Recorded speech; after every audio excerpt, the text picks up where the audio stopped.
Voici ce qui a attiré notre attention cette semaine à Infocam. Un atelier de prévention sur le thème « Éliminer l'accès aux pièces en mouvement des machines agricoles » offert par la Fédération de l'UPA du Bas-Saint-Laurent. Le retour du programme Desjardins Jeunes au travail. Et dans le cadre de la Semaine nationale de l'action bénévole, nous vous présentons le Centre d'action bénévole Cormoran, situé à Saint-Bruno de Kamouraska.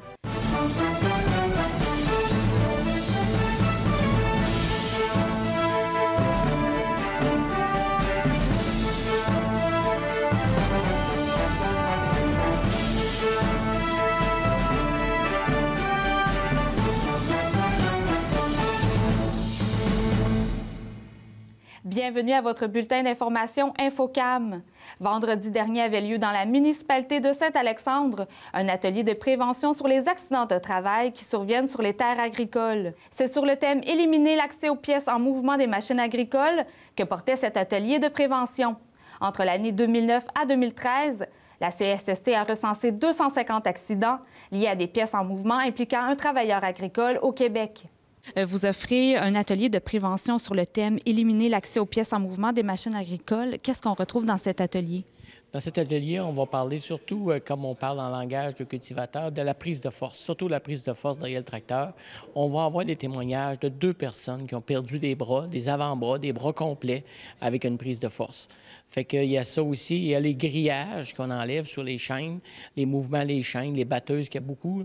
Fait que c'est de ça qu'on parle, de ne pas enlever les équipements de sécurité. Puis on va parler aussi de la responsabilité des gens qui enlèvent les conséquences de ça.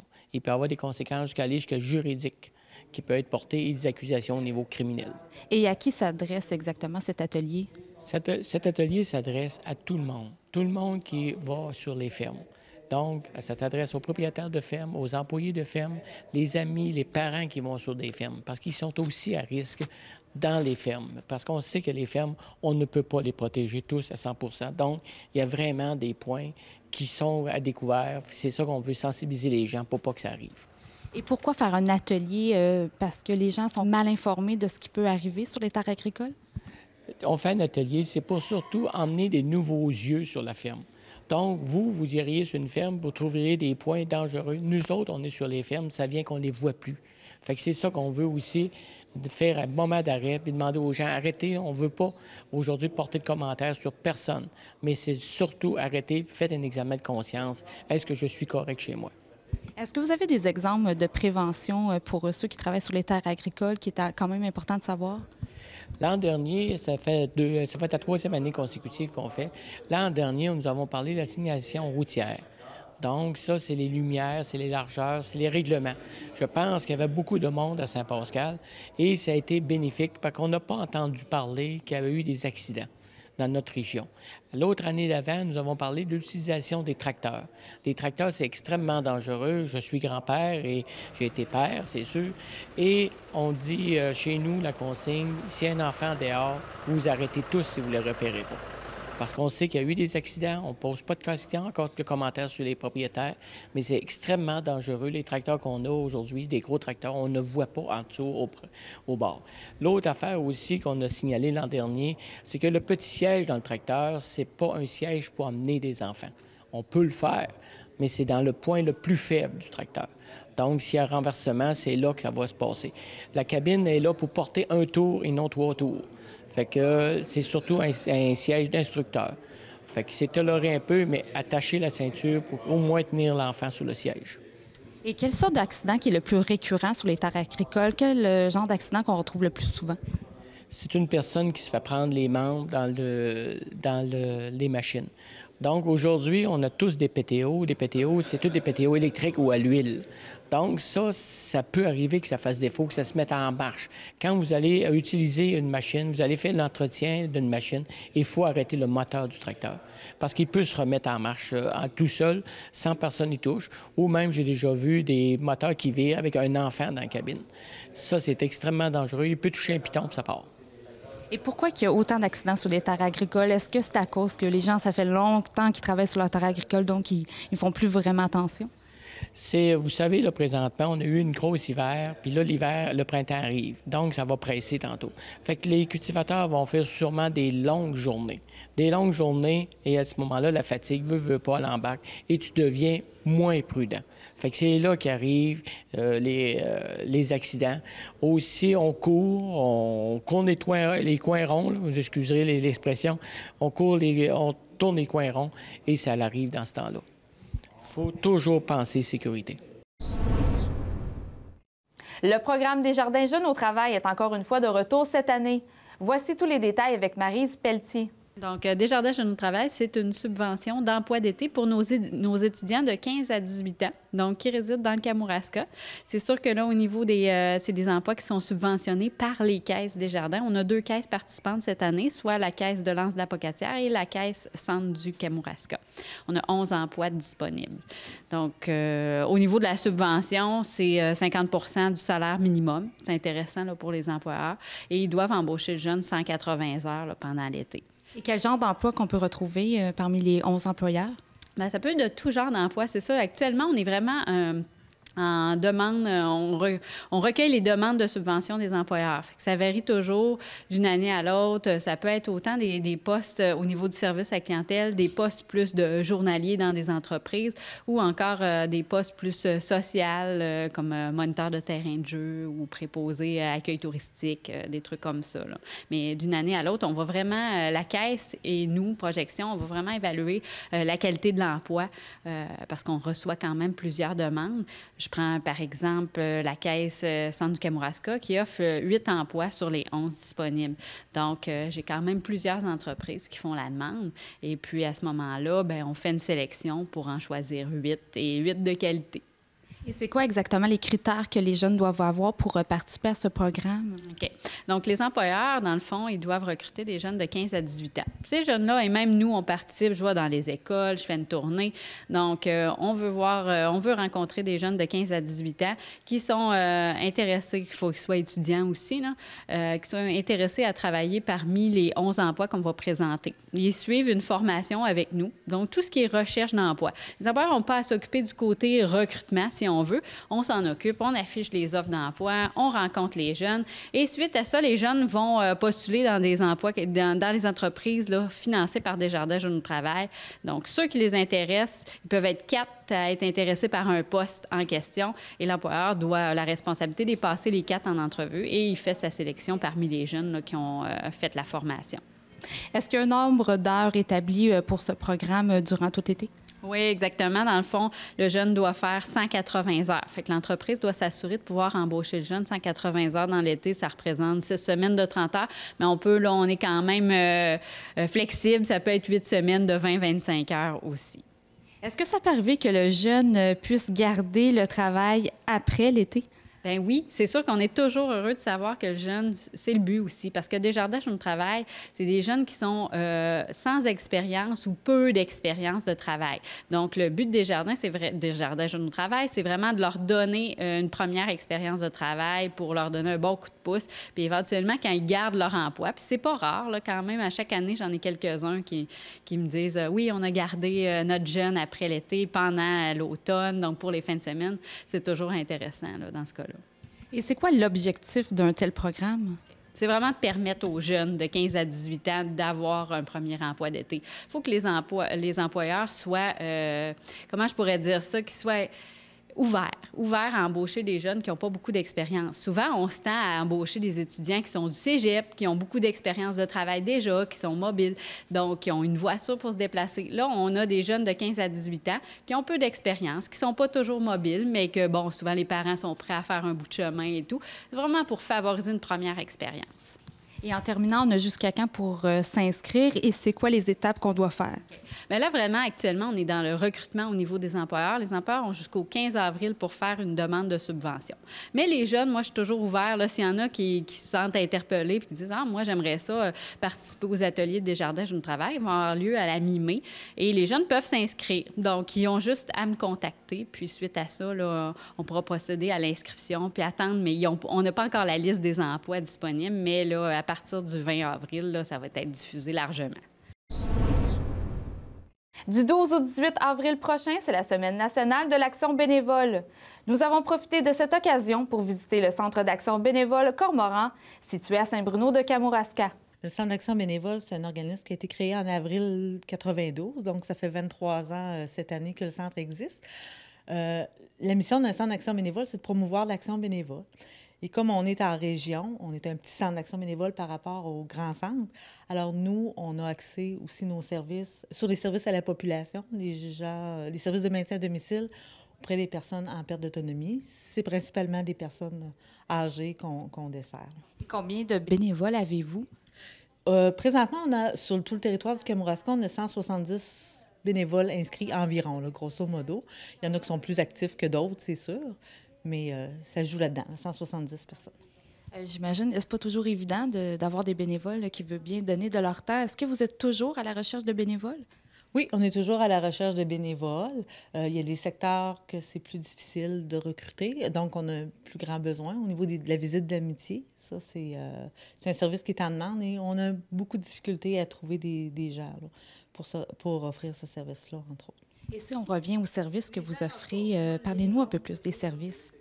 Bien, le gros service du Centre d'action bénévole, c'est l'accompagnement, le service d'accompagnement transport pour les gens qui ont des rendez-vous médicaux. Les gens doivent être en perte d'autonomie. On n'est pas un service de taxi bénévole, là. Les gens doivent avoir besoin d'être accompagnés. Alors, s'ils ont juste besoin d'un lift, comme on dit, excusez le terme, là, nous, on ne peut pas offrir ce service-là parce qu'on est quand même encadré par une loi qui est la loi sur les transports par taxi, donc il faut faire attention. Donc, il y a ce service-là. Il y a la popote roulante aussi dans certaines municipalités. Ça, on livre des repas chauds à domicile pour des gens qui sont en perte d'autonomie, pour de la convalescence, des gens qui ont des besoins là, au niveau alimentaire. Ça prend des références. C'est parce qu'ils ont des besoins. Il y a des gens qui ont des diètes spéciales qu'on doit respecter. Alors, ça, on fonctionne beaucoup avec les intervenants du CLSC, donc ils nous font des références, ou l'hôpital aussi, quand il est pour des sorties d'hôpital et des convalescences. Donc, ça fonctionne avec des références, comme on dit. Ensuite, il y a tout le volet, le carrefour d'information pour aînés.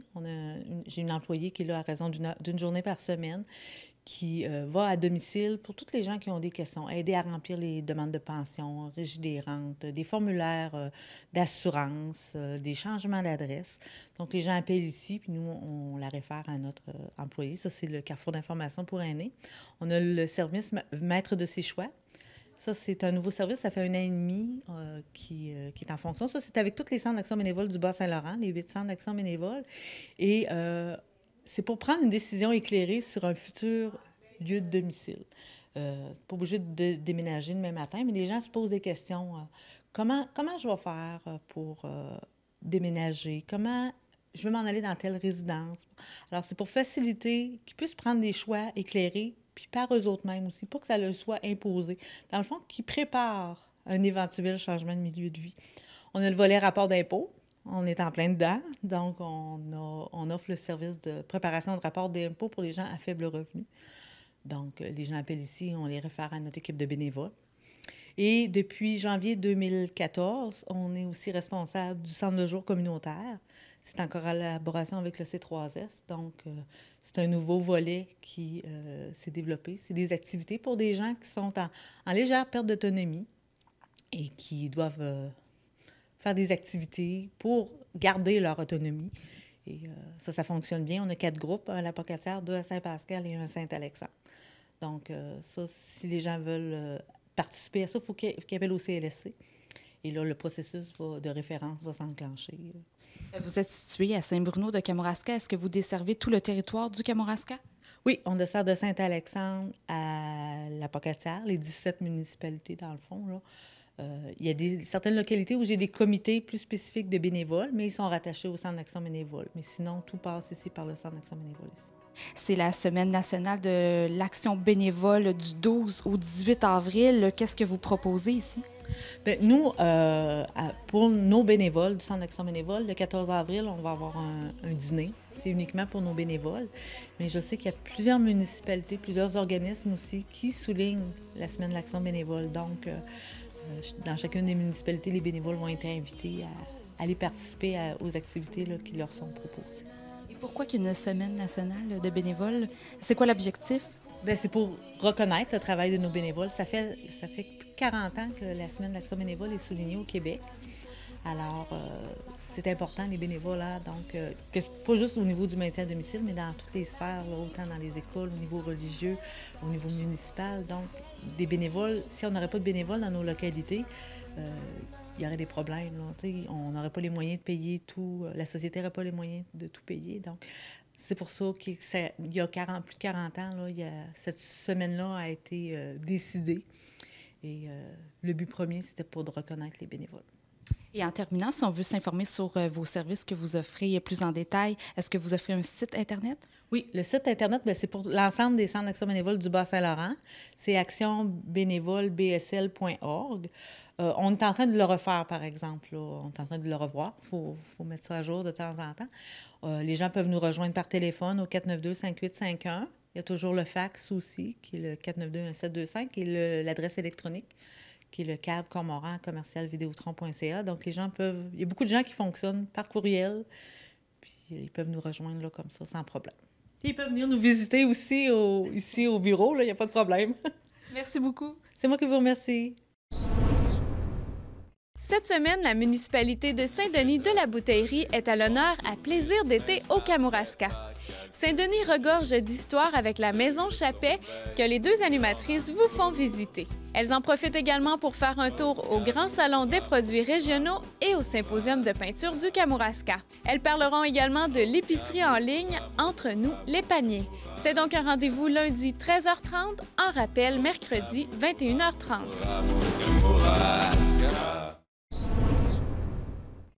Le comité d'exposition de la Pocatière vous invite à voir l'exposition de l'artiste Lisiane Ouellette de Rivière-du-Loup à l'édifice Gérard Dallaire au 900 6e avenue à la Pocatière. Artiste peintre et enseignante de formation, Mme Lisiane Ouellette a suivi plusieurs perfectionnements, notamment en gestion artistique. Elle nous présente sa toute dernière exposition Boqueto, qui se veut un hymne à la nature et au regard très particulier qu'elle pose sur les arbres. Vous avez jusqu'au 20 avril 2015 pour voir l'exposition. Les aventuriers voyageurs vous invitent à la présentation d'un film sur l'Afrique du Sud au cinéma Le Scénario le lundi 6 avril à 19h30. Le film, réalisé par les Québécois Alain Bouchard et Richard Plourde, vous fera découvrir les merveilles de l'Afrique du Sud. Le film traitera également de l'impact de Nelson Mandela sur la population.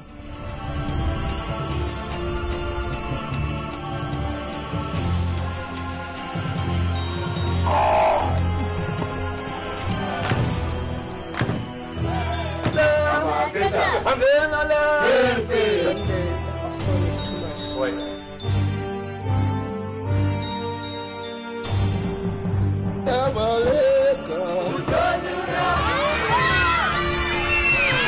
Matiba!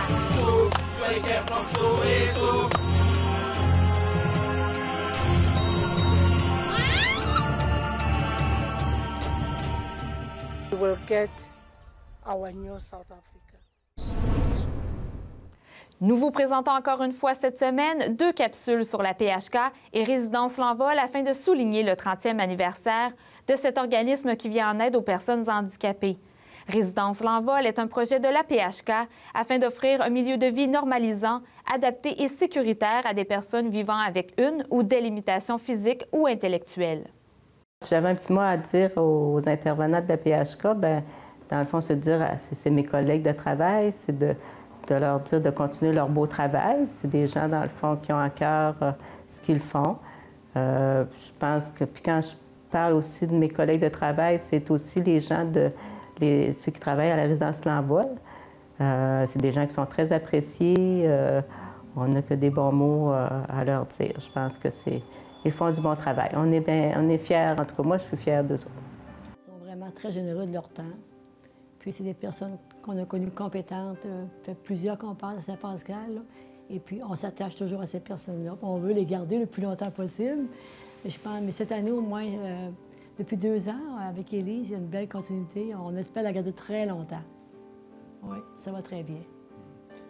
Pour ma part, moi, c'est le groupe en tant que tel. Ils sont très recevants entre eux autres. On s'aperçoit que le monde, sont peut-être par rapport à des personnes qui sont peut-être pas pareils, mais qui sont capables de faire des choses que tout le monde sont capables de faire. Puis ça, c'est très important, ça. Se retrouver dans un groupe qu'elle est acceptée, même si des fois c'est peut-être un petit peu plus difficile quand même. Mais, Moi, ce que ça m'apporte de travailler ici, premièrement, j'ai l'impression d'être capable de me sentir moi-même. Tu sais, il n'y a pas vraiment de barrière avec eux autres, hein. Ils aiment ou ils aiment pas, fait que, puis ils te le disent, fait que c'est jamais... c'est blanc ou noir, là, c'est ça qui est le fun, puis c'est surtout, ce que j'aime, c'est de voir qu'ils ont vraiment beaucoup de capacités, puis ils sont toujours prêts à essayer n'importe quoi, là, malgré qu'ils savent pas vraiment... j'essaye tout le temps de les sortir un peu de leur zone de confort, puis... c'est le fun que ça réponde là, comme ça parce qu'ils sont toujours prêts à participer. Fait que je pense qu'ils sont des exemples de persévérance pour moi. Je les trouve beaux à voir, puis c'est ça. C'est à l'infini. Je les adore. Je dirais un gros merci pour les activités qu'ils nous font, puis ils font du bon travail, puis je les aime aussi. C'est comme des amis ou de la famille. Ce que je voulais dire, c'est que j'apprécie leur soutien et que je trouve que c'est génial de pouvoir continuer comme ça parce que, dans le fond, ça nous permet à nous de nous développer ensemble, de faire des choses ensemble, puis comme je disais au départ, de sociabiliser aussi, mais aussi surtout de sortir de nous-mêmes. Je les remercie de nous avoir ouvert cette porte-là pour nous autres, parce que je ne veux pas dire que sans ça, on ne serait pas je ne veux pas dire connus, mais je veux dire qu'eux autres, ils nous apportent la gracieuseté de leur temps puis de leur dévouement dans les activités. Je veux vous dire de vous faire confiance. Vous avez des super belles qualités. Vous surmontez des montagnes là, à chaque jour. C'est sûr que c'est difficile de... Tu sais, c'est des gens qui se sont fait écœurer des fois ou qui étaient plus à part. Puis, tu sais, de voir qu'ils ne s'arrêtent pas puis qu'ils continuent. Fait que je veux leur dire de continuer à faire ça. Ils sont capables de faire plein de choses. Puis je suis fière de ça.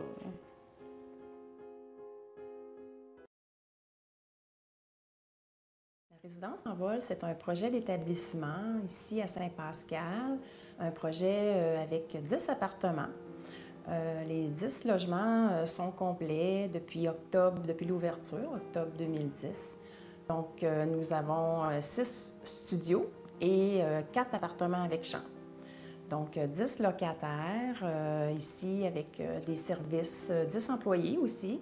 Nous offrons des services aux résidents, des services d'entretien, d'alimentation, de soins à la personne, de supervision. On les accompagne au quotidien dans leur vie, dans leur nouvelle vie en appartement, parce que pour la plupart d'eux, en 2010, c'était leur première expérience en appartement. Donc, la résidence L'Envol s'assure aussi que ces gens-là soient bien et heureux et qu'ils poursuivent, surtout pour certaines personnes, c'est le maintien des acquis.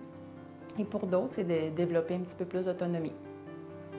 Je suis bien ici, je suis bien.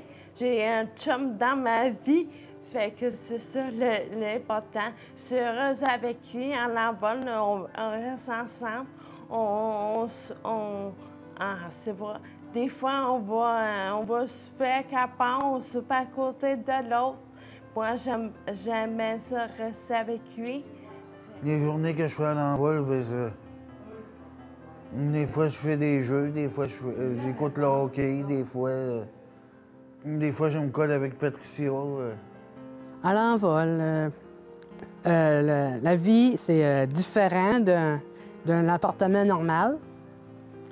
Mais c'est pour en donner un envol, ça s'appelle l'envol pour aider aux gens de partir de leur propre gré. J'évolue, puis je vais repartir bien vite.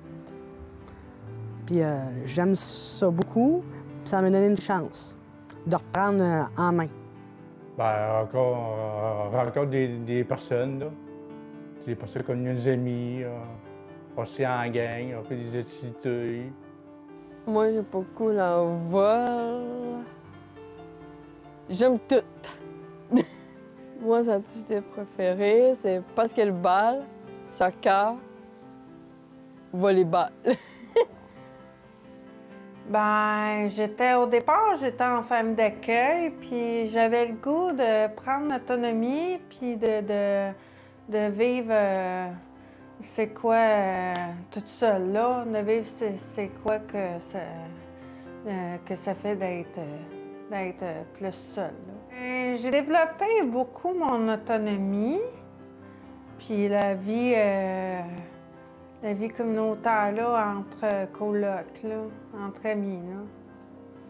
Et là, cette année, tu as pris une grande décision. Quelle est cette grande décision? Ma grosse décision, c'est que j'ai décidé de m'en aller en appartement seule.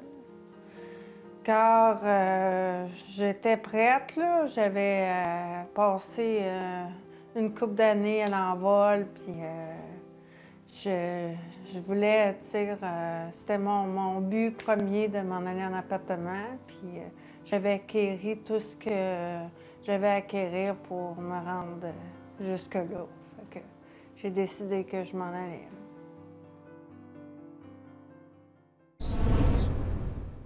C'est ainsi que se termine votre bulletin d'information Infocam. Si vous avez des suggestions de reportage, n'hésitez pas à communiquer avec nous et on se donne rendez-vous la semaine prochaine.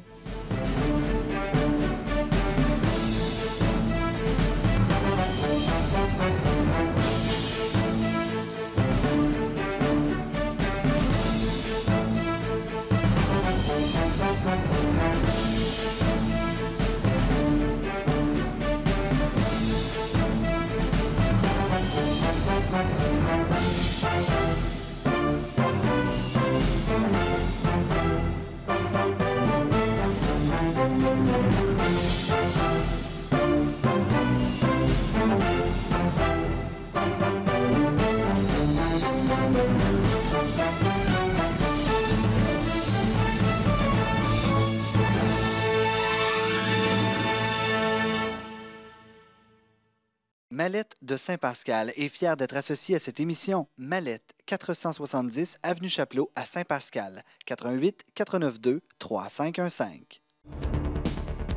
Pour nous faire part d'une nouvelle, des images ou suggestions de reportages, par téléphone le 88 492 2711, par télécopieur le 88 492 7498, par courriel à presse@commercial-tvck.org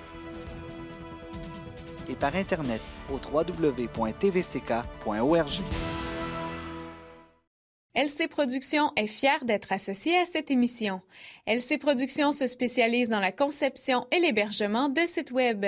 1-877-680-5550.